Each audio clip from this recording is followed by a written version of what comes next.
Hey everyone, it's Laura from the blog OurReallyHouse.com, and today I'm going to show you how to make a very simple, non-greasy shea butter lotion.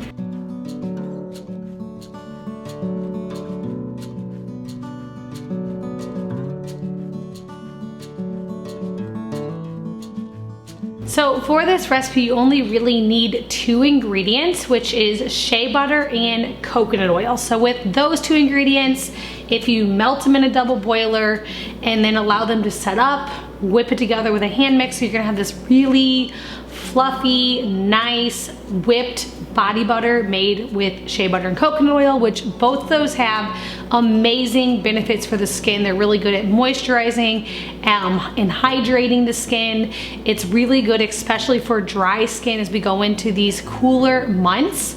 But I'm gonna show you a little trick. I'm gonna add a couple of more things in to show you a little trick on how to make this lotion not greasy. So if you've been around my channel for a while, I make and share a lot of different homemade skincare products. And a lot of times when you make a homemade skincare product, especially with a base of coconut oil, it's going to be a little greasy. Now, the product is still amazing for the skin. Shea butter is known as a superfood for the skin. Coconut oil, if you've been around for a while, you know all the benefits that coconut oil has for the skin. It's antifungal, it's antibacterial, it's anti-inflammatory. And so all of those things, I don't really care if it's a little bit greasy, it's going to work for diaper rash, for eczema, psoriasis, just a ton of different rashes and really dry skin. And so I like to keep that coconut oil in my recipes. But I have noticed that if you add in one little secret ingredient, which is arrowroot powder,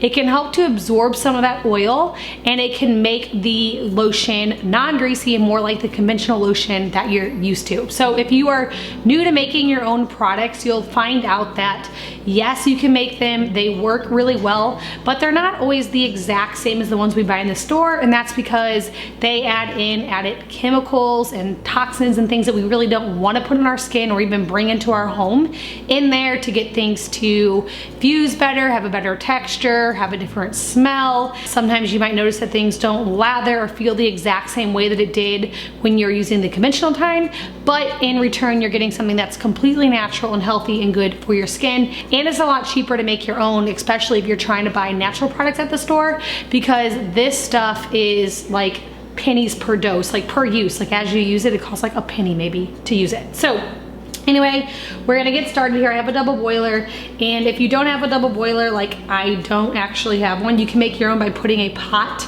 or a glass bowl over top of a pot of boiling water. You can also make this straight into like a measuring cup container and stick that down in the water. You want to make sure that you're using glass over the boiling water to prevent the ingredients from burning. So that's why we use the double boiler. But like I said, you can even put it into a little measuring cup to make it easier to pour if you want to go that route. So we're just going to start off by adding in 3/4 cups of shea butter. And my shea butter comes in these little cubes like this, so obviously I can't measure it perfectly. I just kind of guess on that. And I have noticed that it doesn't really matter if it's perfect or not. It just, you know, either way it always turns out. And then I'm doing 1/4 cup of coconut oil. Now this is regular coconut oil that I'm going to melt here. It's not fractionated coconut oil. And so I'm gonna turn this double boiler on about medium to high heat. And I'm just going to allow the water to come to a boil, let these ingredients melt, and then we will remove from the heat and add in our remaining ingredients. Okay, so after I allowed all the ingredients to melt, I just set this bowl in the freezer for about 20 minutes because you want it to set up enough to where it is firm, but you don't want it to be solid. So you want to be able to press your thumb into the mixture and then hold the indent of your thumb, but that it does actually go in. If it's too solid, then you can allow it to sit out at room temperature for a little bit to remelt, but it takes about 20 minutes, like I said, in the freezer, and that should be the right consistency that you want to go into the next step. So next you have the option of adding in some essential oils and also some added in vitamin E oil. Vitamin E oil has some amazing benefits for the skin, and so I love to add just a a few drops of that into my DIY projects because then I get those extra benefits, obviously. And then also I'm adding in some lavender essential oil. Lavender is one of my favorite ones for the skin because it's very soothing, it's very gentle, it's good for sensitive skin. So if you're making this for a child, lavender is a great option. Lavender is also very cleansing and purifying, and it's really good for clearing up almost all skin blemishes and imperfections. So I like to add lavender in. I'm gonna do about 10 drops of each because that's a good amount for a child or an adult. If you're making this strictly for an adult, you could do somewhere between like 10 and 20 drops of essential oil. And if you're making this for a younger child, you can do it somewhere between 5 and 10. So I'm doing 10 because I'm gonna be using this on myself and also on my little ones. Now, next is it's time to add in that secret ingredient, which is that arrowroot powder. I like to add in about a tablespoon to 2 tablespoons total, depending on the preference of how you like your lotion.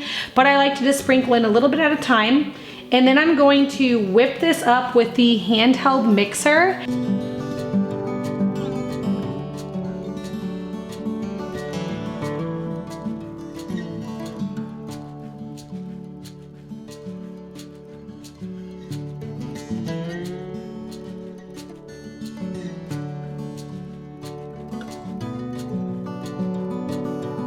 And this gets a really light, whipped, great texture to this lotion. I just love the texture of it. And then the only other thing to do is to store this in an airtight container because we're not using any water. Shea butter, coconut oil, arrowroot powder, these are all shelf stable ingredients. So this lotion is going to last you for a very long time. It's best to store in an airtight container.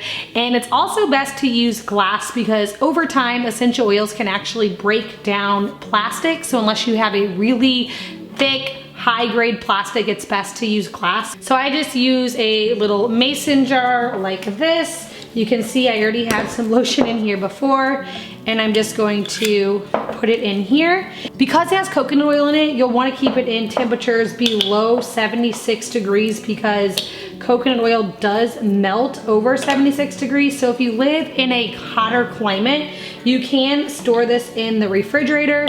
And if you live in a cooler climate, then it's totally fine at room temperature.